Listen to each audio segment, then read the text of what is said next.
it's it can be quite difficult to not kind of live in cliche town sometimes with different words, like people living off-grid and living sustainably, and it all starts to sound a little bit,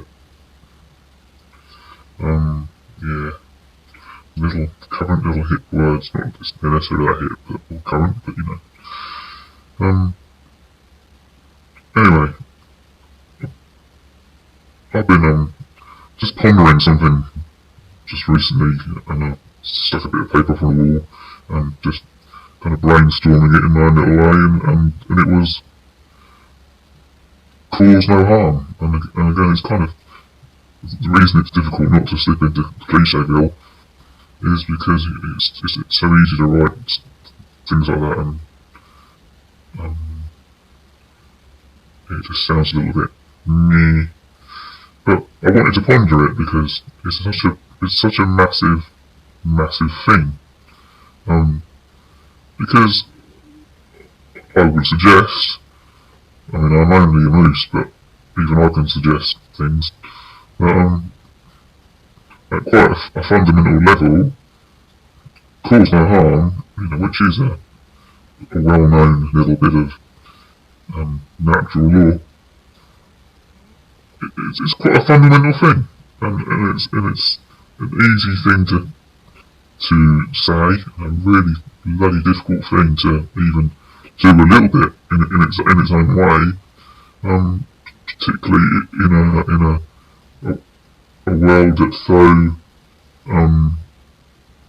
entrenched in again, money and taking and using up resources and so on. So yeah, I wanted to take a little look at it and see what it meant to me, and see where I suppose there are areas of my life where I could cause no harm, or maybe in future cause no harm, because it's not just about one thing. If you're going to use those words together, then it's a all-encompassing kind of definition, because you're not going to cause harm physically or mentally or emotionally or spiritually or any other way, and that's a massive thing. But surely it should really be everyone's main goal in their life would be to cause no harm to another being or to anything. And if everyone was able to live by that particular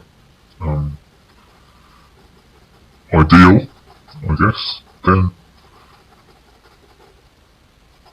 surely there would be no harm. If everyone was to stop before they opened their mouths, or before they acted on something, and actually thought, is this going to cause some harm to another being? Then how could there possibly be any harm caused to any other being? Because it's almost like that kind of playing it forwards. You're doing an act, and then the difference being everyone will be doing that same act at the same time, and actually consciously thinking, yeah, I'm not causing any harm by doing this, and if I was going to cause harm, then I would think of an alternative way of doing that thing so that it doesn't cause any harm. And yeah, it's just such a difficult. It is difficult. Let's face it. I'm not making excuses for myself. Because it's just a massive thing, and it's easy to break it down into small parts, I guess, and think, okay, so what could I do? What could I do in the next day, week, month, year, 2 years, 5 years, 10 years, where I can consider that I am causing less and less harm. And again, I'm not necessarily talking environmentally, though obviously that is part of it, not for any of the kind of because because it would matter to me. Because it would matter to me to not cause harm to the planet or to whatever it might be, because I wouldn't wish to cause any harm. I would take that responsibility for my actions and my thoughts, and that is how I would choose to live.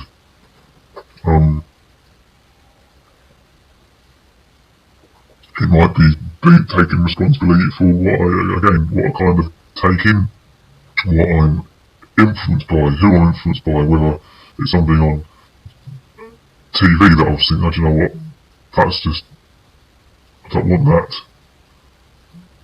influencing me, so then I can't influence anybody else and cause harm. It might be that, going through your cupboards, or your wardrobe, or whatever it might be, and actually seeing, or your wardrobe, literally, and seeing where it's from, which part of the world it's from, who's being paid piss all in slave conditions to make this or make that, or how is it brought to this country, or the materials that it's made of, or all that kind of stuff, even the food that we eat, and so on.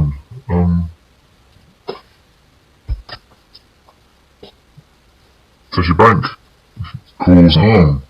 Does you name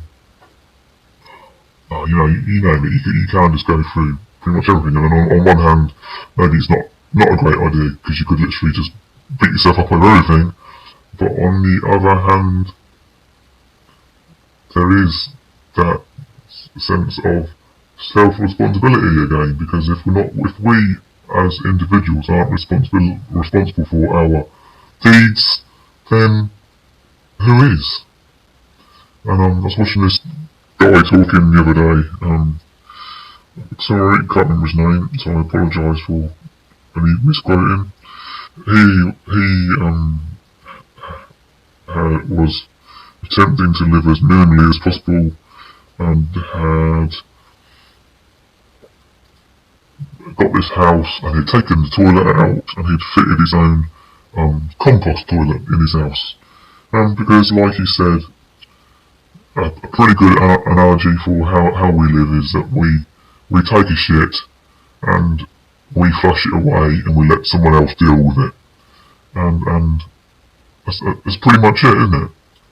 And we either do it that way round, or we receive goods or buy goods and don't take responsibility for where they come from initially, then use those goods, take that shit, i.e. literally, or we use those goods, or they get broken, or we chuck them out, or whatever it might be. We upgrade and so on, because we're so much smarter, and we get rid of those old items, and again, it's like taking that shit, flush it away, who deals with it, don't know, don't care, it's gone. And I'm not sure that's right, and I don't know what I'm going to do about it, or necessarily even where to start, but I am going to start, because so much of this weird little journey of mine seems to be about understanding my own self-responsibility, not to myself, to the world that I'm interacting with, and the people I interact with, the animals I interact with, the actual planet itself. And I've got kids, and if I can influence them a little bit to think about causing no harm, then surely that's a good thing, if they get the gist of it, and then they can start thinking, oh yeah, fair enough, and then bring little ideas into their lives maybe. And that was kind of what I was saying. I'm going to keep working on my little spider diagram thing, and I'll see where it goes, and I'll probably talk crap about it again another day. Thanks again. Bye.